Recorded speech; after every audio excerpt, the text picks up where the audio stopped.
mereka ini ngelihat ada ular, yang ular ini melilit di batang pohon.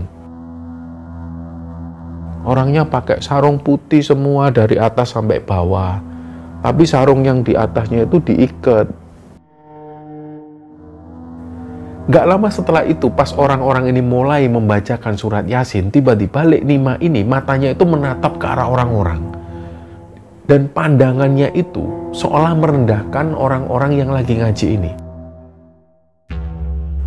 Dan waktu itu Lek Nima ini berlarian menghampiri tetangga-tetangga. Dan beliau ini membagikan uang 20 ribuan ke orang-orang itu sambil beliau ini ketawa-ketawa.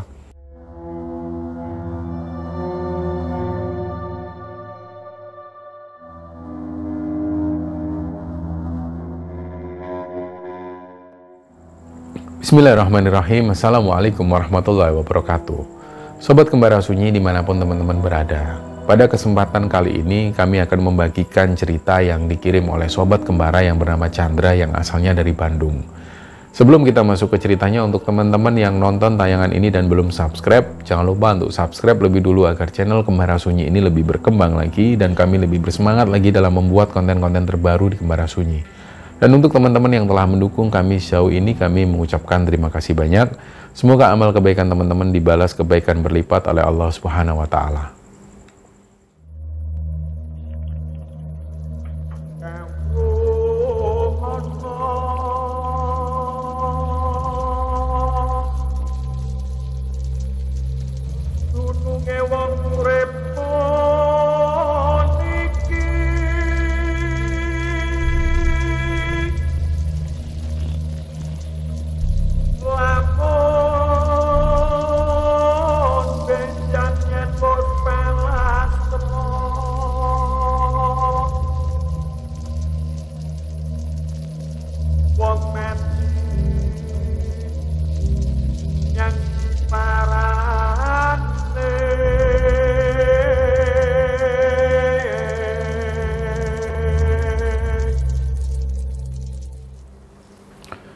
Cerita di episode kali ini teman-teman, cerita ini dibagikan oleh Sobat Kembara yang bernama Chandra.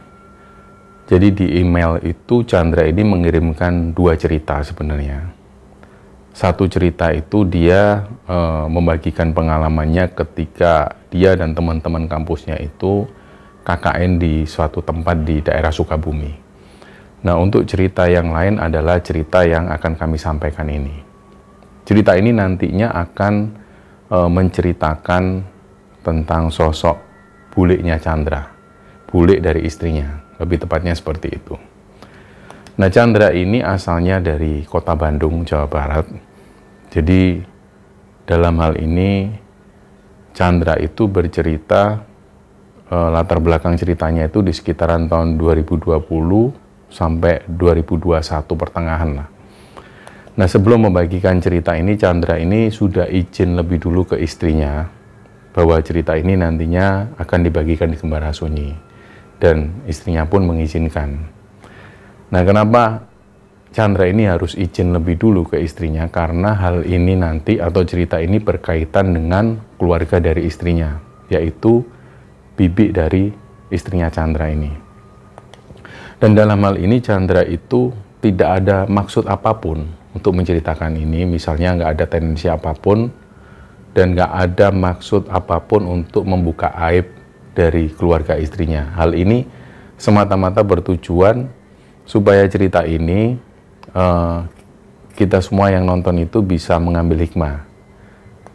Jadi waktu itu dia ingat betul, Chandra ini di masa-masa itu memang kondisi di dunia bahkan waktu itu memang sedang mengalami pandemi COVID-19. Kita tahu sendiri di masa-masa itu sangat susah sekali untuk beraktivitas di luar, dan kalaupun keluar harus menggunakan masker. Nah, selain itu juga banyak aturan yang diberlakukan oleh pemerintah. Misalnya harus selalu pakai masker, dan belakangan itu mulai ada peraturan-peraturan siapapun yang bepergian atau mau mengadakan acara, semua itu harus sudah melalui vaksin dan harus menunjukkan sertifikatnya atau bukti vaksin itu. Ya, kita tahu bersama lah saat itu bagi yang tidak mematuhi peraturan itu kok rasanya kayak dicap pembangkang. Bahkan sampai ada yang merasa seperti seorang kriminal kalau ada yang tidak ikut vaksin. Tapi ya sudahlah, ini semua sudah berlalu dan semoga kita semua dijauhkan dari hal-hal buruk semacam itu lagi. Nah, pada saat itu Chandra ini masih ingat karena ada acara di daerah Banyumas. Jadi ketika mereka ini mau bepergian bersama keluarga, mereka ini harus menyiapkan sertifikat vaksin. Jadi waktu itu ada satgas yang keliling untuk ngecek mereka satu persatu dan mereka ditanyai tentang surat vaksin ini. Kalau nanti mereka yang bepergian ini ditanya dan tidak bisa menunjukkan sertifikat vaksin atau bukti-bukti bahwa mereka sudah vaksin, mereka akan disuruh putar balik untuk kembali pulang. Jadi waktu itu Chandra ingat betul, mereka sudah menyiapkan surat vaksin supaya mereka bisa bepergian dengan keluarganya. Nah, alhamdulillah setelah itu, setelah semua sertifikat ini dipenuhi, akhirnya Chandra dan keluarga pun bisa berangkat. Jadi itulah teman-teman sekilas cerita tentang situasi pada masa-masa itu. Dan Chandra ini sebenarnya mau membagikan sisi mistis yang dialami oleh bibinya. Panggilannya itu Bule. Artinya kalau di Jawa itu ibu cilik. Meskipun Chandra ini tinggalnya di Bandung, tapi asalnya dia itu dari Jawa Tengah. Nah, kalau adik laki-laki dari ibu atau bapak itu biasanya dipanggil dengan panggilan Pak Lek, yang kepanjangannya adalah Bapak Cilik. Nah, Chandra ini punya bule, namanya itu Bule Nimah. Bule Nimah ini adalah nama samaran teman-teman. Bule Nimah ini adalah adik kandung dari ibu istrinya Chandra. Nah, Lek Nimah ini punya anak, kita sebut namanya Kohar. Dan Kohar waktu itu kerjanya ini merantau di Bandung. Nah, pada saatnya Kohar ini kerja di Bandung, dia mulai kenal dengan perempuan. Akhirnya dia pun memutuskan untuk menikah. Nah, pernikahan inilah yang rencananya akan digelar pada saat situasi COVID semacam itu. Dimana seperti yang kita tahu, untuk mengadakan acara pun itu harus izinnya ini benar-benar harus didapatkan dengan cara yang benar-benar harus serius. Kalau tidak seperti itu, maka akan dipersulit. Jadi akhirnya setelah keluarga ini ngumpul, mereka pun sepakat pernikahan ini akan digelar di rumah pengantin perempuan dengan tamu undangan yang hanya terbatas di sekitar tetangga-tetangga dan juga saudara-saudara dari pihak pengantin. Jadi nggak banyak waktu itu. Nah, mereka berpikir ya sudahlah, diambil simpelnya saja, yang penting pernikahan ini bisa digelar. Dan karena Kohar ini aslinya dari Banyumas, jadi keluarga Kohar ini usul ke Kohar dan juga istrinya supaya digelarlah acara ngunduh mantu. Mungkin teman-teman ada yang belum tahu ngunduh mantu. Ngunduh mantu itu adalah sebuah prosesi. Jadi ini adalah rangkaian pernikahan dalam adat Jawa. Ngunduh itu artinya metik atau ngambil, dan mantu itu ya menantu. Jadi bisa diartikan ngunduh mantu itu mengambil mantu. Kalau secara sederhananya ya pengertiannya itu membawa pengantin perempuan ke rumah keluarga laki-laki untuk selanjutnya diadakan lagi acara resepsi pernikahan. Nah, harapan dari ngunduh mantu ini supaya tetangga-tetangga di sekitar rumah mempelai laki-laki itu bisa mengenal juga mempelai wanita. Apalagi kita perlu ingat waktu itu adalah masa-masa COVID, di mana tamunya ini nggak banyak. Jadi perlu sekali keluarga Kohar ini bilang supaya diadakan ngunduh mantu. Akhirnya setelah diskusi sebentar, mereka pun setuju akan ada acara ngunduh mantu di Banyumas, rumah keluarga Kohar. Nah, tapi kondisi waktu itu memang sedang pandemi. Jadi resepsi yang digelar di Bandung itu, yang mereka mengundang tetangga-tetangga sekitar, ini juga dilakukan di Banyumas sana. Mereka mengundang keluarga yang sedikit banget dan juga tetangga-tetangga yang sekitar. Singkatnya, acara pernikahan yang digelar di rumah pengantin wanita di Bandung itu berjalan lancar dan sukses. Selanjutnya, pihak keluarga dari pengantin pria dan wanita ini mulai membicarakan perihal acara ngunduh mantu ini. Nah, waktu itu dari keluarga sudah sepakat dan sudah memilih hari dan tanggal. Di hari yang ditentukan itu rencananya Chandra dan keluarga ini akan menuju ke Banyumas pada malam hari. Karena dia berpikir kalau memulai perjalanan di malam hari ini suasananya itu lebih tenang. Lalu lintas juga relatif lancar dan yang jelas nggak panas. Singkatnya Chandra dan keluarga ini rencana berangkat dari Bandung itu sekitar jam 10 malam. Estimasi waktu yang diperlukan untuk menuju ke Banyumas itu ya kira-kira 4-5 jam lah. Malam itu semua keluarga ini sudah siap, sudah ngumpul semua, dan hampir jam 10 malam Chandra ini mau ngambil mobilnya di garasi. Nah, perlu diketahui bersama bahwa mobilnya Chandra ini tidak berada di rumahnya, karena rumahnya ini nggak cukup. Dia menitipkan mobilnya itu di garasi umum, letaknya juga lumayan dekat juga.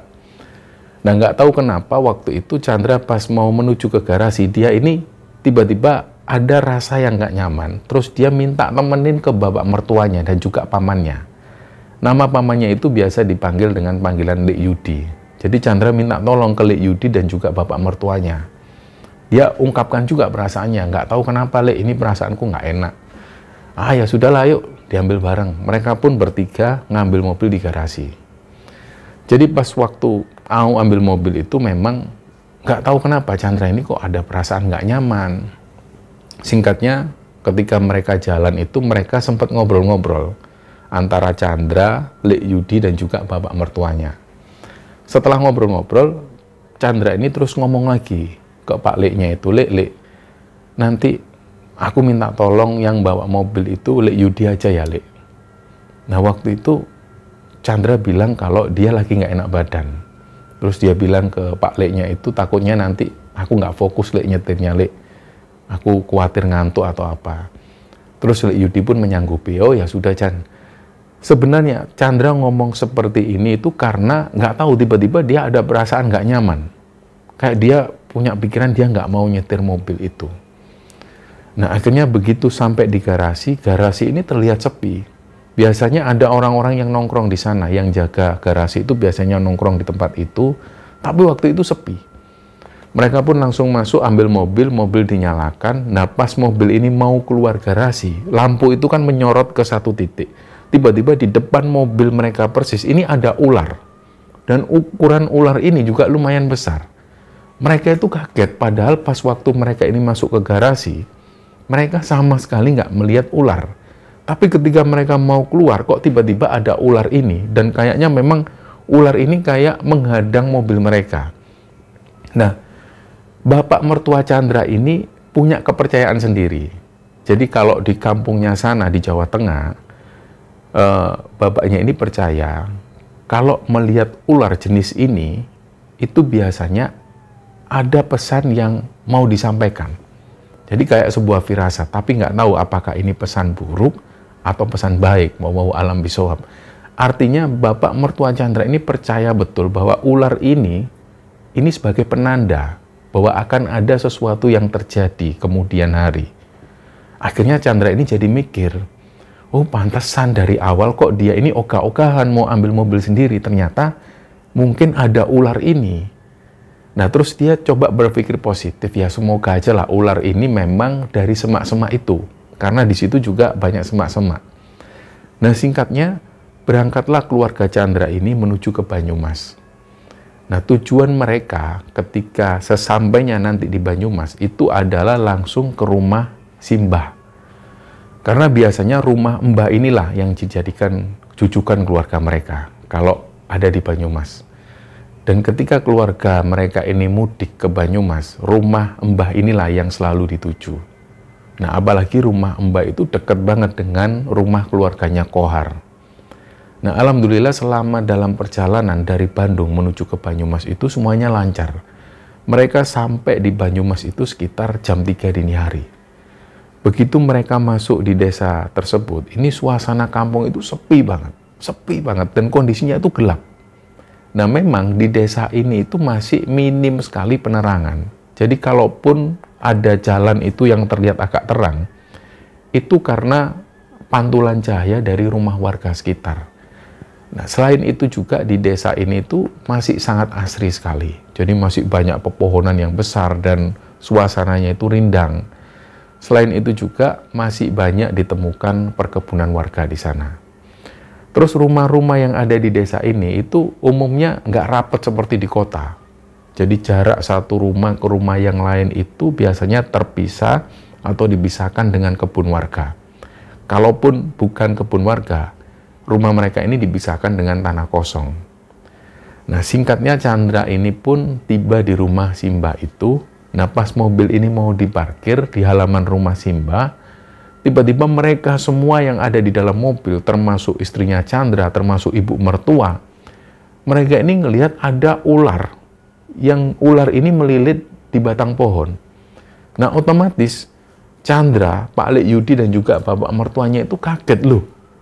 Chan, ini kan bukannya ular yang tadi, sambil nunjuk ke arah ular itu. Memang Chandra ini memastikan ular ini jenisnya sama seperti yang dilihat ketika dia di garasi itu. Ular ini jenis ular weling.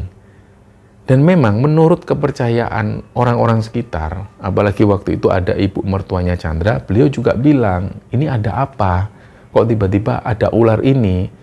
Terus si bapak mertua menjelaskan, iya ini ular ini yang kami lihat tadi di garasi. Akhirnya semua pun panik. Jadi mereka ini masih berada di dalam mobil, dan ular ini nggak pergi-pergi, jadi terus di situ melilit ke pohon. Padahal sudah berulang kali Pak Lek Yudi itu mengarahkan lampu mobil ke arah ular tersebut. Harapannya supaya ular ini pergi, tapi dia nggak pergi-pergi. Kejadian itu terjadi sekitar hampir 5 menitan lah. Baru setelah 5 menit, setelah mobil ini lampunya dinyalakan terus dan diarahkan ke ular ini, barulah ular ini pun pergi. Nah, setelah itu mereka pun turun dari mobil dan mulai masuk dalam rumah. Setelah itu ular ini tidak menjadi pembahasan mereka, karena mereka fokus kepada acaranya si Kohar beberapa hari kemudian. Nah, yang dipikirkan Chandra waktu itu, ini gimana ya kalau besok ada anak-anak mereka atau anak-anak dari sepupunya ini yang mainan di depan rumah. Nah, terus Chandra ini bingung, kalau digigit gimana? Dia kepikiran itu, dia kepikiran anak-anak mereka. Terus akhirnya Chandra ini mulai menghilangkan pikiran-pikiran negatifnya itu, dan dia pun mencoba untuk berpikir positif. Bismillah lah, semoga nggak ada apa-apa. Nah, untuk sekedar informasi, Simba ini punya 2 rumah sebenarnya. Rumah yang dituju oleh keluarga Chandra waktu itu adalah rumah yang baru. Dan rumahnya itu dekat sekali dengan jalan utama desa. Rumah ini baru ditempati beberapa tahun belakangan. Sedangkan rumah lamanya Simba itu lokasinya agak masuk ke dalam. Jaraknya itu ya sekitar 2 bangunan lah dari situ. Dan dekat sekali dengan perkebunan. Nah, ibu mertuanya Chandra ini sempat cerita, karena beliau dulu tinggalnya di sana ketika masa-masa muda. Di rumah lamanya Simba itu angker banget, banyak gangguan pokoknya di sana. Dan sering juga di sana itu ada penampakan-penampakan seperti pocong, bahkan genderuwo. Dan ibu mertuanya ini bahkan juga sempat cerita, dulu beliau itu pernah mengalami kejadian yang benar-benar horor. Ceritanya waktu itu ibu mertua ini lagi tidur, terus tiba-tiba beliau itu ngerasa kok kayak ada yang meluk dari belakang.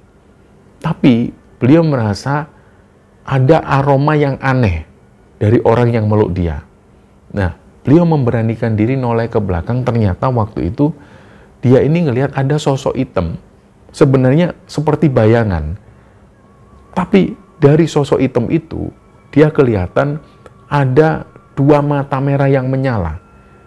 Nah, setelah mengalami hal ini, ibunya itu langsung baca-baca yang dia bisa, baca apapun itu.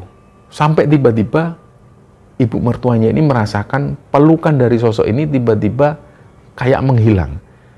Dan dipastikan lagi ketika dia noleh ke belakang, akhirnya sosok ini sudah nggak ada lagi.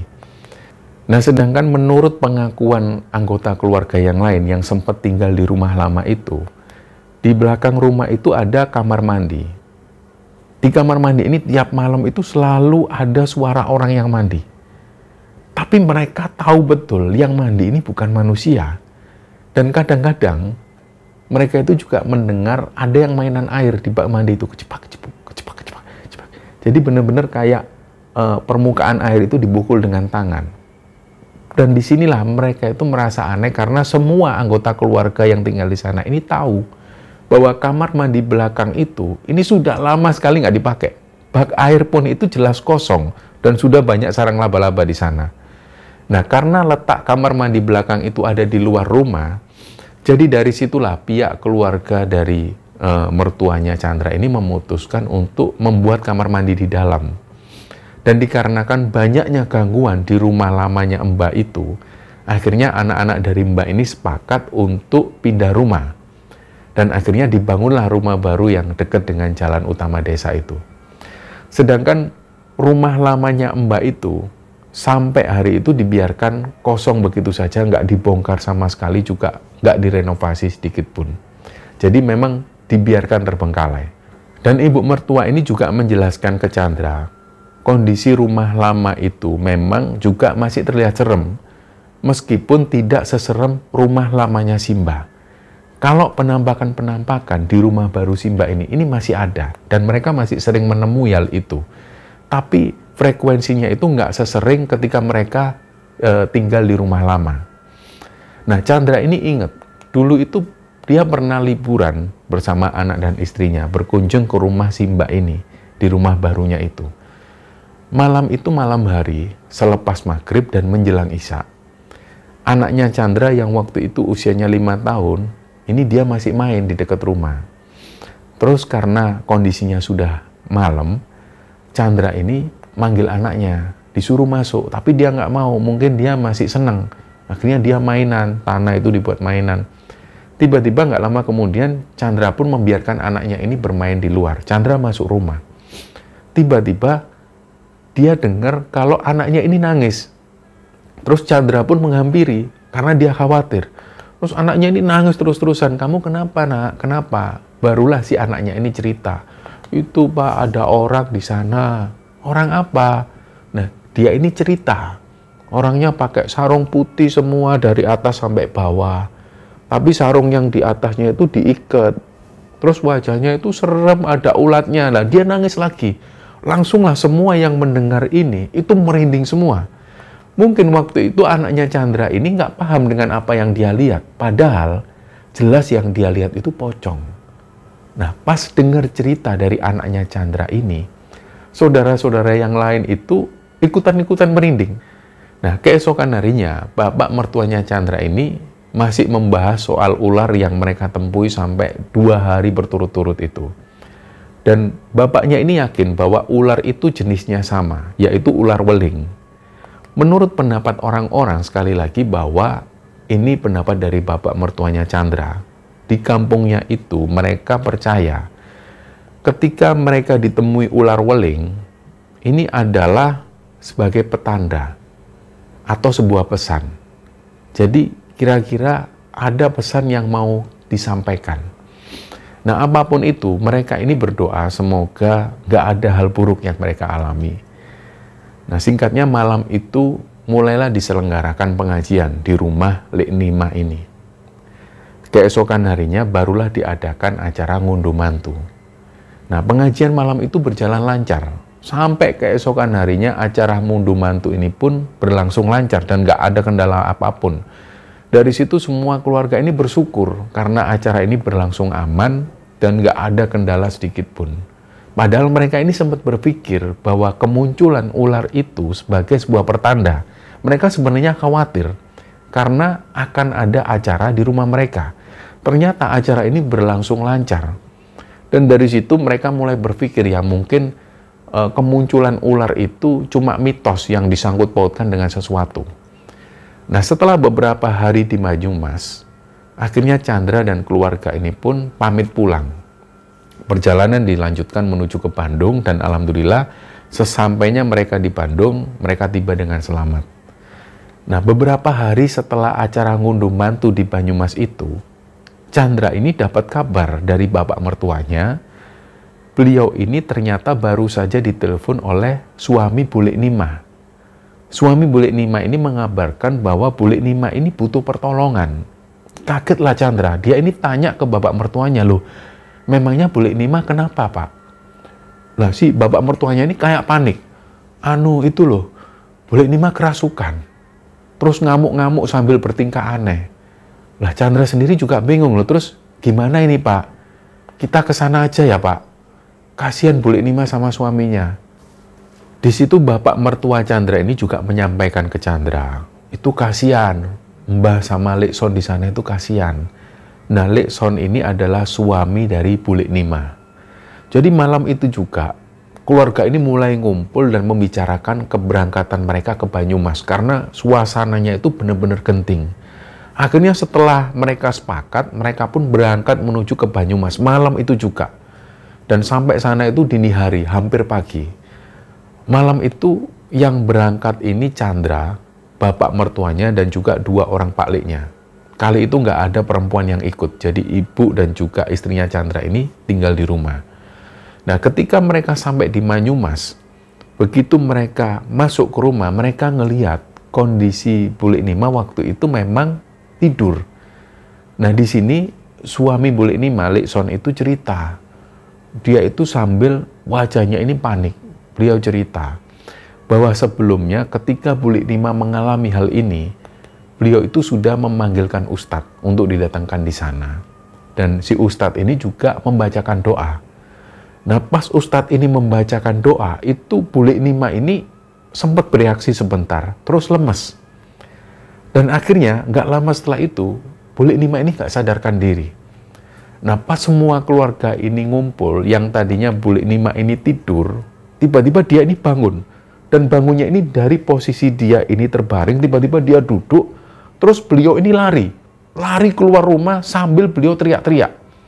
Akhirnya semua yang ada di sana ini panik, mereka berusaha ngejar Bu Lek Nima ini. Untung waktu itu ada satu tetangga dan coba menghalangi Bu Lek Nima. Dan pas semuanya ini berusaha memegang badannya Lek Nima ini, mereka semua mengakui badannya Lek Nima ini kuat banget. Mereka itu sampai heran, ini kok bisa Lek Nima ini badannya sekuat ini. Nah, dalam keadaan genting yang seperti itu, suami Lek Nima ini akhirnya manggil ustadz lagi. Begitu ustadz ini datang, beliau langsung membaca-bacakan surat, dan sampailah beliau membacakan surat Yasin. Ketika dibacakan surat Yasin ini, seketika itu juga Lek Nima ini lemes. Akhirnya beliau pun dimasukkan lagi ke dalam kamar, ditidurkan di tempat tidurnya. Setelah cukup lama Lek Nima ini lemas dan terkulai, beliau itu masih tidur di tempat tidurnya itu. Dan gak lama setelah beliau ini tidur, beliau pun buka mata. Tapi ketika beliau buka mata, Lek Nima ini gak teriak-teriak lagi seperti sebelumnya. Beliau cuma diem. Tapi anehnya, begitu suami Lek Nima ini mendekat, Lek Nima itu gak mengenal sama sekali siapa suaminya. Dan ketika suaminya menjelaskan, aku bojomu. Tapi Lek Nima ini merasa kayak dia melihat orang asing. Dan ketika si Mbah ini didekatkan ke arah Lek Nima, suami Lek Nima ini juga ngomong, iki lo si Mboke, ini lo ibu. Tapi Lek Nima ini kayak geleng-geleng kepala, kayak dia ini benar-benar sama sekali nggak inget mereka ini siapa. Jadi ketika dalam posisi seperti ini, suami Lek Nima itu sedih. Kenapa kok bisa seperti ini? Kenapa kok Lek Nima ini tiba-tiba nggak inget sama keluarganya semua, dia nggak inget sama sekali. Dan ketika keluarga ini mengalami kepanikan semacam itu, mereka bingung dengan kondisi Lek Nima, tiba-tiba Lek Nima ini ketawa. Dan ketawanya itu serem banget. Ketawanya itu melengking dan nyaring banget. Dan siapapun yang mendengar waktu itu pasti merinding mendengar suara ketawa dari Lek Nima. Terus setelah Lek Nima ini ketawa melengking, Lek Nima ini ngomong dengan bahasa Jawa. Dan sambil menunjuk ke semua orang, sopo kue, sopo kue. Nah, waktu itu ada keluarga yang berusaha mendekatkan suami Lek Nima ke arah Lek Nima. Terus satu orang keluarga ini ngomong ke Lek Nima, ini Son, suamimu. Masa kamu nggak tahu?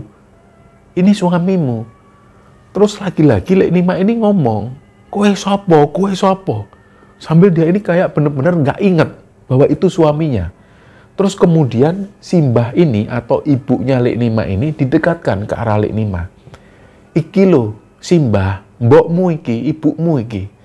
Lah Lek Nima dari situ ketawa lagi. Dan ketawanya itu benar-benar melengking.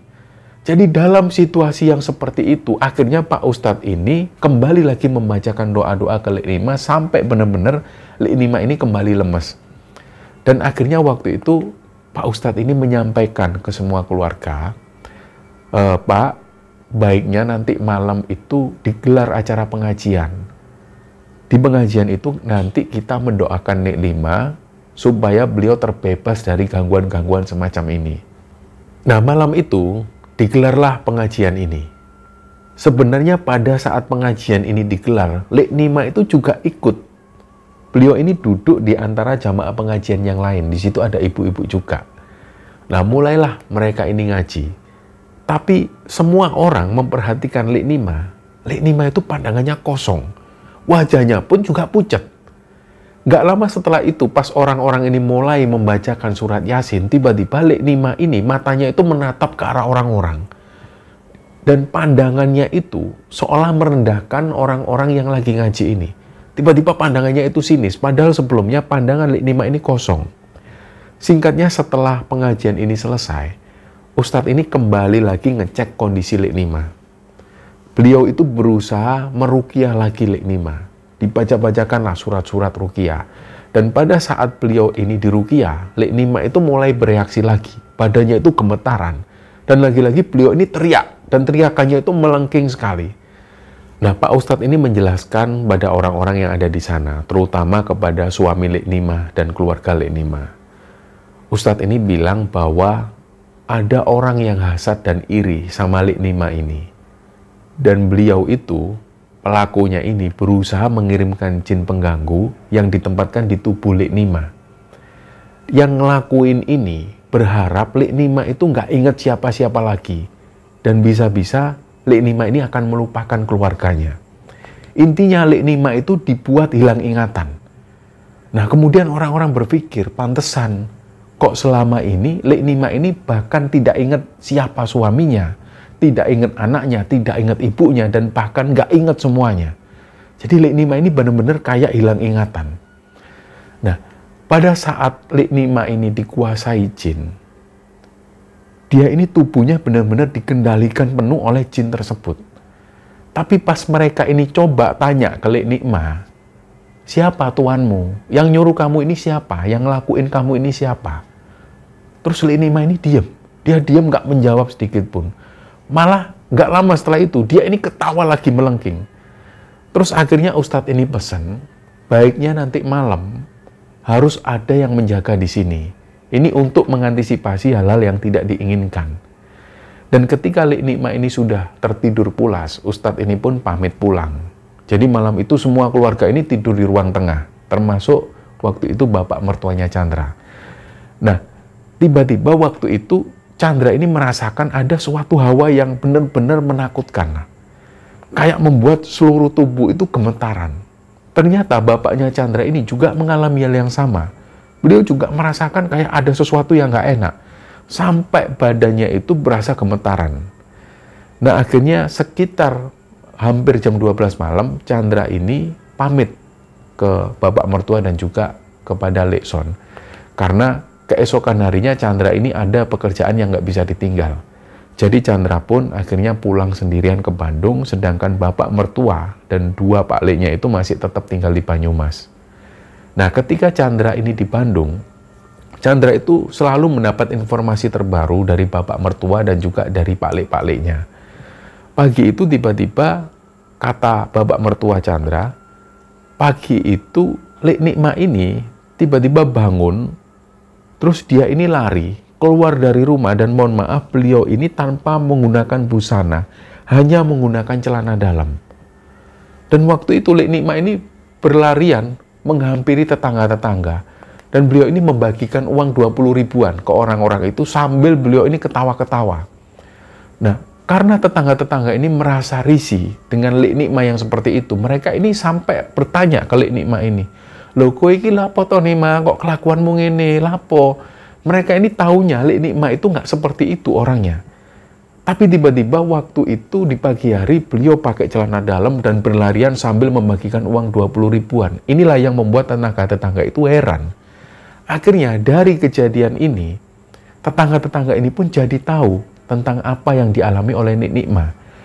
Padahal selama ini keluarga itu sudah berusaha untuk menutup-nutupi dan tidak minta bantuan ke tetangga. Mereka lebih baik minta tolong ke keluarga sendiri supaya tetangga-tetangga itu nggak tahu tentang hal yang dialami oleh Lek Nikmah. Ya ternyata setelah peristiwa Lek Nikmah itu keluar dari rumah dan hanya pakai celana dalam itu, akhirnya hal ini membuat geger kampung dan pada akhirnya semua orang-orang atau tetangga-tetangga ini jadi tahu tentang kondisi Lek Nikmah. Nah, gak lama setelah itu, keluarga ini sempat kecolongan lagi. Lek Nikmah itu tiba-tiba keluar dari rumah tanpa ada yang tahu sama sekali. Mereka juga heran, kok bisa tiba-tiba Lek Nikmah ini keluar dari rumah tanpa ada satupun orang yang tahu. Padahal mereka itu berjaga-jaga di ruang tengah. Nah, tiba-tiba ada satu orang tetangga yang mengabarkan ke keluarga mereka bahwa Lek Nikmah ini ada di pasar. Beliau di sana itu lagi belanja barang-barang dan barang-barang yang dibeli Lek Nikmah itu semua ini barang-barang yang sama sekali tidak diperlukan. Waktu itu Lek Nikmah ini beli kasur, beli lemari, beli karpet, padahal semua barang-barang ini nggak dibutuhkan. Semuanya itu sudah ada di rumah, tapi Lek Nikmah ini beli semua barang-barang itu. Nah memang kalau orang ngelihat sekilas Lek Nikmah itu memang kayak orang biasa, kayak orang normal. Padahal sebenarnya beliau ini sedang dikendalikan oleh beberapa jin yang tinggal di tubuhnya. Nah, anaknya Lek Nikmah yang waktu itu masih balita pun juga nggak mau deket-deket dengan ibunya ini. Jadi seolah-olah si anaknya itu kayak melihat sosok lain dari ibunya. Inilah yang membuat dia itu selalu nangis ketika didekatkan dengan ibunya, yaitu Lek Nikmah ini. Nah, sampai pada suatu ketika sang ustadz yang biasa dipanggil ke rumah ini, beliau pun menyatakan kalau beliau sudah nggak sanggup lagi. Beliau angkat tangan. Beliau sempat bilang bahwa kalau sudah seperti ini kayaknya bukan ranah saya lagi. Beliau, si ustadz ini menyarankan supaya Lek Nikmah itu segera dibawa ke orang yang lebih paham soal ini. Beliau ngasih rekomendasi, ada sebuah pondok pesantren di daerah Cilacap. Dan di sana itu ada seorang kiai yang insya Allah bisa menangani kasus ini. Nah, atas saran dari ustadz tersebut, akhirnya Lek Nikmah ini pun dibawa ke pesantren di Cilacap itu. Singkatnya, ketika dibawa ke pesantren ini, keluarga itu langsung bertemu dengan sang kiai pengasuh pondok ini. Nah, sang kiai ini menuturkan supaya sebaiknya Lek Nikmah itu tinggal di pondok ini untuk waktu yang tidak bisa ditentukan. Intinya, beliau, Lek Nikmah ini harus tinggal di pondok tersebut dan harus dalam pengawasan sang kiai. Nah, nantinya Lek Nikmah itu akan melalui proses pengobatan dengan cara ruqyah syar'i dan itu harus dilakukan secara rutin. Inilah sebabnya kenapa Lek Nikmah harus tinggal di pondok pesantren tersebut. Dan semua itu dilakukan oleh kiai tersebut sampai jin jahat yang bertengger di tubuh Lek Nikmah ini benar-benar keluar. Karena menurut sang kiai, jin ini kan tukang bohong. Ketika dia keluar, dia janji gak akan balik lagi. Sebenarnya gak lama kemudian, dia pasti balik ke tubuh orang tersebut. Inilah kenapa sang kiai meminta supaya Lek Nikmah ini tinggal di pondok pesantren tersebut, supaya bisa diawasi terus-menerus. Dan ketika sang kiai ini sempat ditanya oleh keluarga dari Lek Nikmah tentang siapa pelaku dari semua ini, sang kiai ini dengan bijak menegaskan bahwa sebaiknya nggak perlulah tahu siapa pelakunya. Buat apa? Serahkan semuanya pada Allah. Inti dari semua ujian yang diberi Allah itu supaya manusia ini bisa mengambil hikmah dan supaya manusia itu terus mengingat Allah. Terbukti dengan kasus yang dialami Lek Nikmah ini, banyak dari mereka semua yang akhirnya ngaji, akhirnya baca Quran, akhirnya menyebut nama Allah. Dan supaya setelahnya manusia yang telah diuji itu tidak lalai. Jadi jangan pas sedang diuji mereka ingat Allah, ketika dalam keadaan baik-baik saja mereka lupa dengan Allah. Nah, kewajiban sebagai muslim seperti sholat 5 waktu itu juga ditinggalkan. Tapi ketika ada masalah seperti ini baru ingat ustadz, ingat kiai. Nah, seharusnya kalau manusia itu selalu ingat pada Allah, sering baca Quran, tidak lupa sedekah, insya Allah ketika ada masalah seperti ini, mereka pun sebenarnya bisa menangani, tidak perlu bantuan kiai maupun ustadz. Terus kemudian bapak mertua Chandra ini melanjutkan. Beliau tanya lagi ke kiai tersebut. Beliau cerita bahwa sebelumnya beliau dan keluarga ini sempat melihat ada ular, jenisnya itu weling. Bahkan ular ini sampai 2 kali berturut-turut ditemui oleh keluarga mereka. Nah, beliau tanya apakah ini bagian dari firasat bahwa akan terjadi sesuatu yang buruk. Nah, sang kiai kembali lagi menegaskan semua dari Allah dan kita kembalikan lagi ke Allah. Kita tidak bisa berprasangka apapun. Semua sudah dituliskan dan digariskan oleh Allah. Kita semua hanya bisa berikhtiar. Nah, singkatnya, Lik Nikmah ini ada di pondok pesantren itu selama kurang lebih 6 bulanan. Dan hampir setiap bulan sekali, Simbah atau ibunya Lik Nikmah dan juga suami Lik Nikmah ini menjenguk Lik Nikmah di pesantren. Dan alhamdulillah, setiap kali mereka berkunjung, kondisi Lik Nikmah itu semakin membaik dari waktu ke waktu. Menurut informasi dari suami Lik Nikmah, selama di pesantren itu, Lik Nikmah ini juga ikut ngaji bersama santriwati yang lain. Jadi pola kehidupannya itu sama-sama seperti santriwati yang ada di pondok itu. Dan bahkan Lik Nikmah itu juga ditempatkan di sebuah pondok khusus putri. Di sana diasuh oleh seorang ustazah. Dan selama di sana, Lik Nikmah ini juga tidurnya itu di kobong khusus perempuan. Kalau kalian belum tahu kobong ini adalah kamar tidur khas pesantren yang dihuni oleh para santri dan santriwati. Dan pada saat cerita ini dibagikan oleh Chandra, kondisi Lik Nikmah ini benar-benar sehat dan membaik. Tapi Lik Nikmah itu jadi orang yang sangat pendiam sekali. Jadi orang yang nggak banyak bicara. Pihak keluarga juga sampai hari ini benar-benar nggak tahu siapa pelaku di balik semua ini. Mereka juga berpikir siapa yang tega berbuat ini ke Lik Nikmah. Dan entah motifnya ini apa. Jadi mereka pasrahkan semuanya kepada Allah dan mereka sudah ikhlas. Yang penting sekarang Lik Nikmah itu sudah kembali sehat dan bisa berkumpul kembali dengan keluarga.